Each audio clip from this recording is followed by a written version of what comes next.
बिस्मिल्लाहिर्रहमानिर्रहीम। अस्सलाम वालेकुम। ए टू ज़ी न्यूज़ के प्लेटफॉर्म से मैं हूं आपका मेज़बान उसामा मिर्ज़ा। पाकिस्तान में देखा जाए तो बदलती हुकूमत के साथ दिन ब दिन महंगाई जो है वो कंट्रोल नहीं हो सकी अभी तक। तकरीबन हुकूमत अपने टेन्योर का आधा हिस्सा जो है गुजर चुका है, लेकिन महंगाई है जू की तू है और बढ़ती जा रही है।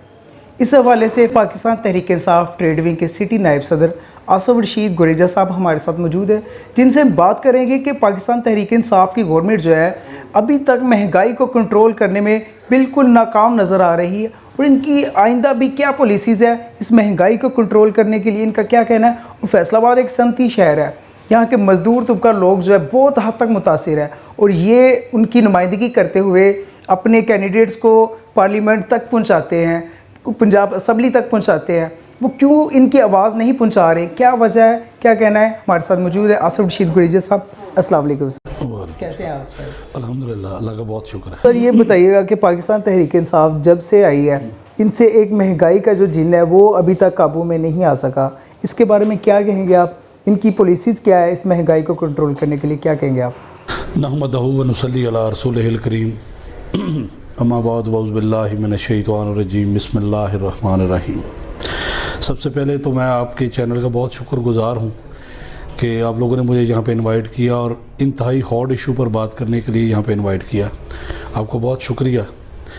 जहाँ तक आपका सवाल है कि मुल्क में महंगाई क्यों है और ये दिन ब दिन बढ़ती जा रही है, हुकूमत इस पर कंट्रोल क्यों नहीं कर रही या हुकूमत के कंट्रोल में क्यों नहीं आ रही, तो सबसे पहले तो मैं आपको थोड़ा सा इस बात के तनाज़ुर में लेना चाहता हूँ कि घर में भी कोई शख्स अगर बीमार हो जाए, डॉक्टर के पास जाता है तो डॉक्टर से जब चेक करता है तो उससे पहले सवाल ये करता है कि आपने खाया क्या था, किस वजह से आपको बुखार हुआ है, किस वजह से आपको नज़ला हुआ है, किस वजह से आपको खांसी हुई है, ये सारे इसबाब वो पूछता है।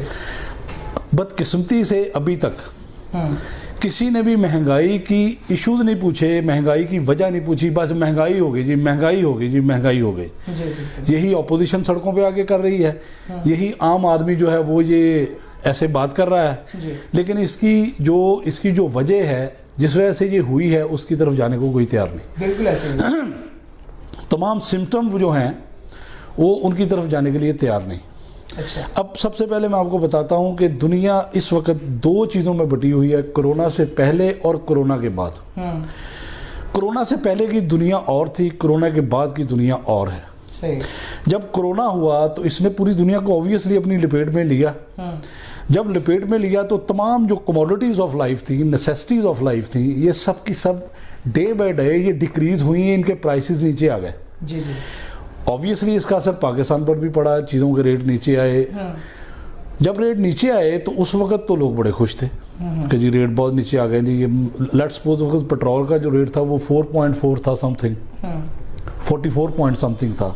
अच्छा। ऐसे ही गंदम का, बेसिक कमोडिटीज़ का था, क्रूड ऑयल का था, खुर्दनी तेल का था, शुगर का था, ये सब के सब प्राइसेस होकर नीचे आए। क्यों? ड्यू टू कोरोना की वजह से हुआ ये सब। जो ही कोरोना अल्लाह पाक ने रहमत की, अब पूरी दुनिया में तकरीबन ये सिमट चुका है। मैं ये तो नहीं कहता ये ख़त्म हो गया, लेकिन ये सिमट चुका है। और जब सिमट रहा है तो वही इकोनॉमी अब बूस्ट कर रही है, ऊपर आ रही है। चीज़ों की जो चीज़ों की मांग है वो दिन बाय दिन इतनी ऊपर आ रही है, इतनी ऊपर आ रही है कि आप थोड़ा सा अगर आप इस बात पे गौर करें, इस वक्त दुनिया में खुर्दनी तेल जो है वो कोरोना में $600 था। अच्छा। आज $1400 है। उसके बाद आप आ जाएं दुनिया में, वो शुगर थी, शुगर के रेट्स जो हैं वो उस वक्त हाई थे, उस वक्त नीचे थे। अब उसके शुगर के जो रेट्स हैं वो शुगर के जो रेट्स हैं वो अब अप हो रहे हैं। उसके बाद जो दुनिया में इस वक्त जो खुर्दनी तेल है उसका मैंने प्राइसेस बताया कि $600 थे, अब $1400 पे आ गया है। इस तरह गोल्ड के रेट्स बढ़े हैं। पूरी दुनिया में कमोडिटीज़ जो थी, जो नेसेसिटीज़ ऑफ लाइफ थी, ये इंक्रीज़ हुई हैं, बढ़ी हैं। हाँ, हमारी बदकिस्मती आप ये कह लें कि हमने ज़िंदगी में कभी भी किसी बड़े क्राइसिस के लिए अपने आप को तैयार ही नहीं किया। लेट्स सपोज हमें पानी का प्रॉब्लम था, कोई डैम नहीं बनाया पिछले हिस्से में। चीनी का प्रॉब्लम था, हम लोगों ने जो इलाके चीनी के लिए मुख्तस थे वहाँ पे तो शुगर मिलें लगी ही लगी। जितनी कपास पर जिन इलाकों में कपास थी उन सब में हमने हाउसिंग्स जो सोसाइटीज़ हैं वो काट दी। वो दिन ब दिन श्रिंकेज होती है ज़मीन की। गवर्नमेंट ने इस पर लॉ भी बनाया लेकिन इस पर अमल नहीं हुआ। बहुत शुक्रिया आसफ रशीद गुरेजा साहब आपकी आमद का, और इतने अहम तरीन इश्यूज़ के ऊपर गुफ्तगू करना। महंगाई जैसा इश्यूज़ जो है कौम को, मुल्कों की तबाही के लिए बहुत जो बड़ा अलमिया बन जाता है, क्योंकि अगर महंगाई कंट्रोल ना हो सकी तो आवाम जो है सड़कों पे आ जाएगी और पीटीआई गवर्नमेंट को जो अपना तसलसल बरकरार रखना मुश्किल हो जाएगा। अपने मेज़बान उसामा मिर्ज़ा को इजाज़त दीजिएगा। अल्लाह हाफिज़।